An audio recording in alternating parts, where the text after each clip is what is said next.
Okay, this video is going to be a sort of review, but also sort of a way in order to breed discussion among the RPG players out there in YouTube world.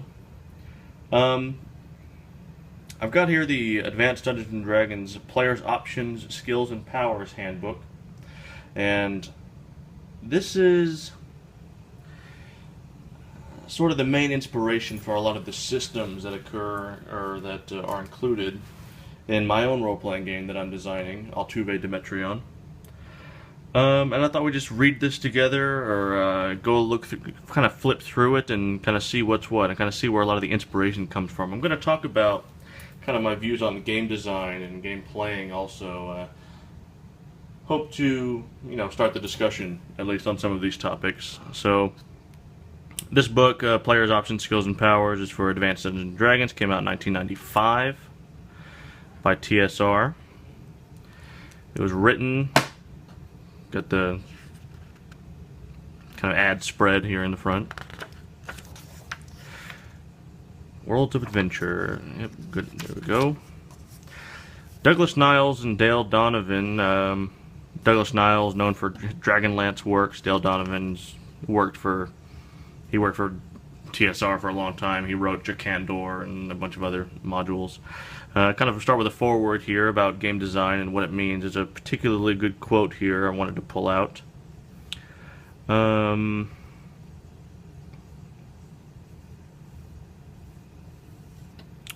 Part of adventure gaming is the discovery of the unknown and the unexpected. I think that's a good quote for role-playing games and a good quote for game design.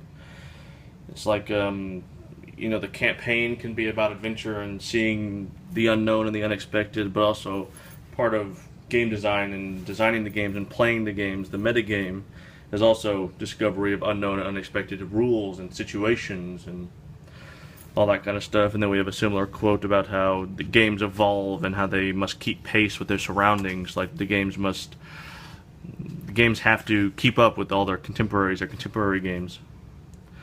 This options for the game produces a character point system that's it's kind of the basis for my own system of using XP that's gained through play in order to purchase your abilities and your new skills and whatnot. Go through the standard methods of generating ability scores. This is the system I use, method 7 here, where it says 75 points distributed among the 6 ability scores. However, I use 8 ability scores and I use 88 points, which I think that works for me. It also goes through, after this, goes through a couple of sample backgrounds, and I'm going to post a link to a couple of character creation sessions I've run for my game that I run on the Twitch show, Die Party, and I've run I've got 4 characters now, 5 characters I think, and I've done character creation videos for 3 of them. And the way I do character creation is it's all story driven. There's almost no dice involved on the player's part. And we go through, and I use this as sort of a guide to tell me what kind of trauma has the player sustained in their backstory. A lot of these fell in love, kidnapped, touched by magic, witnessed a crime. All those sorts of things lead to adventure. We have to get the character away from their home life they've been born in and into the adventure. And how do they do that? One of these things has broken up their comfort home life and forced them to adventure. Ability scores. This produces the idea of the sub-ability score, where we've got each one is split up into 2 sub-ability scores. Dexterity is split into aim and balance, for example. That's a fine system, although it kind of complicates things in my eyes. I use 8 ability scores, which are stamina, muscle, dexterity, constitution, intelligence, intuition, willpower, and charisma. This uses 12.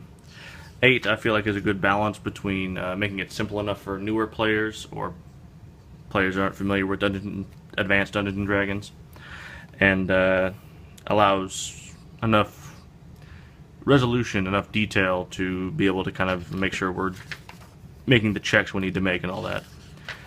I don't use racial requirements, but this has some racial abilities that you can purchase with those character points. I'm not against racial abilities, but it's something I don't have right now. May get there. Oh, actually, here.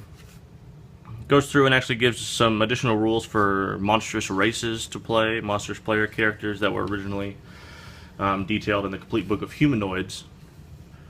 And goes through kind of additional rules there. I don't use really any of these. This is all pretty rare that a player character will be one of these races, so it's not something I focus on a lot. Character classes, standard character classes, you get a different class abilities that allow you to do certain things.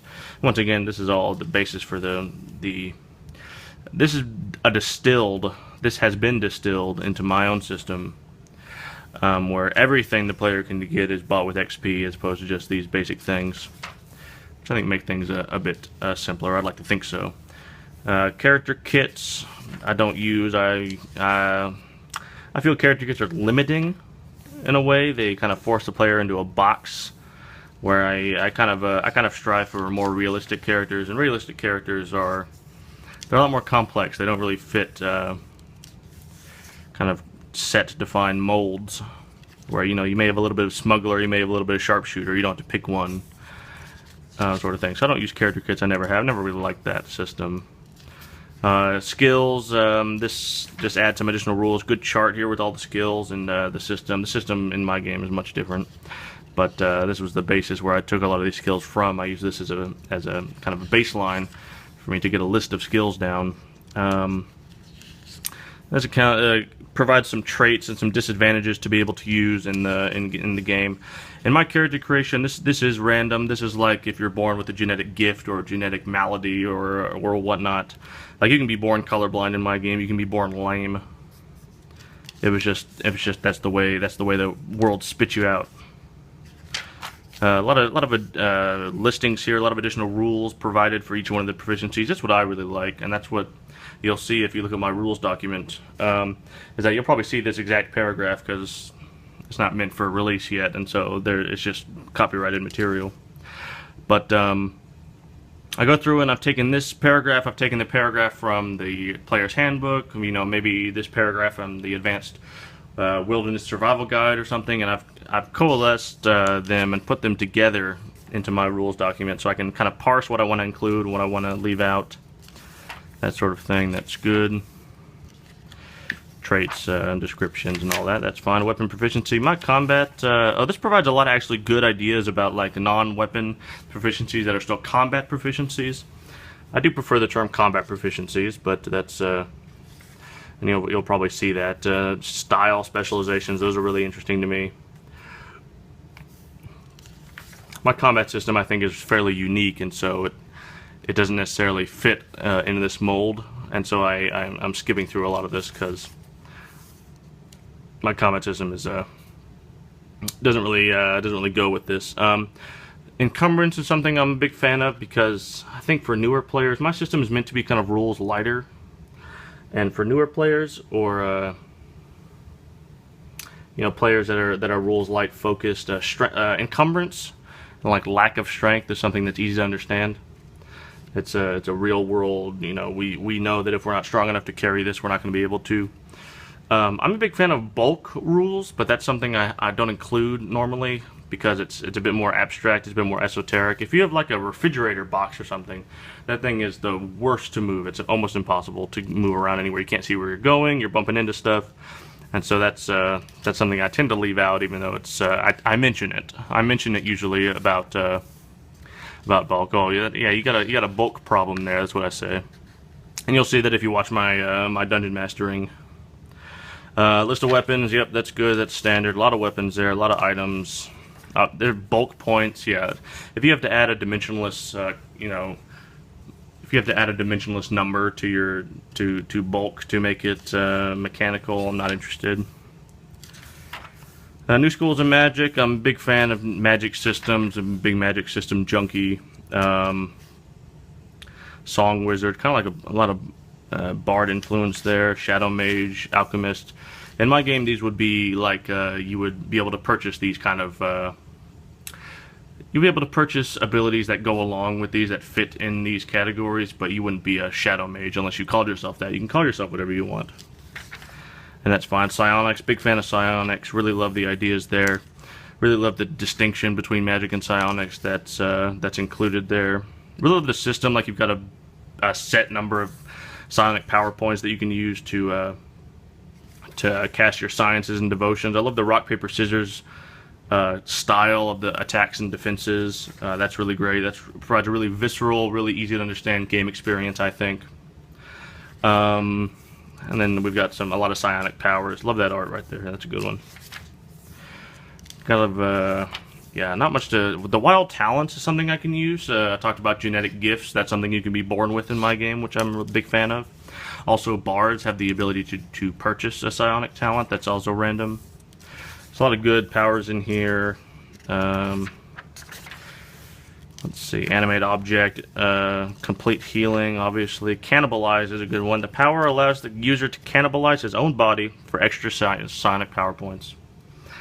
Yeah, I love this painting right here, this work right here. I'd love to get a print of that framed. I've always liked that picture.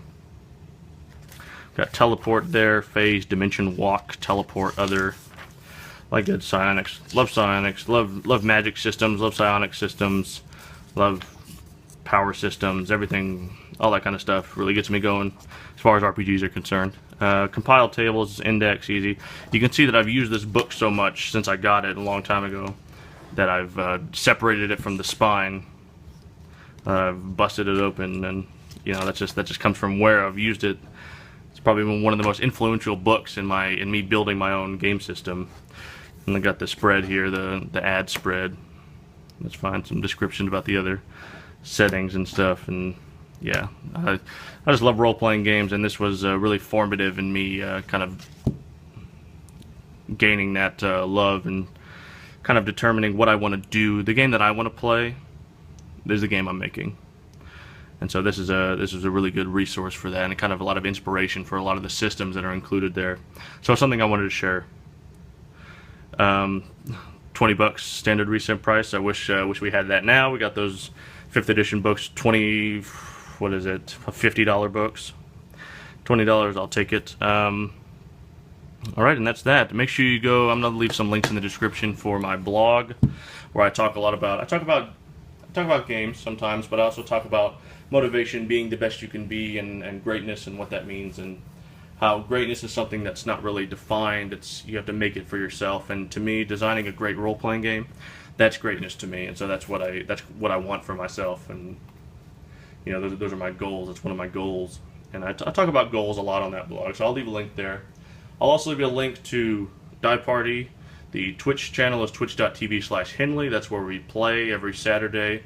That's 5 Central and 3 PST, if I remember right, where we're going through and kind of playtesting my own system, which I'll also leave a link to a very basic, very alpha version of my rule system that we're playing by, and always open to suggestions. Open up a dialogue with me. I'll be happy to talk with you if you have any ideas about game design.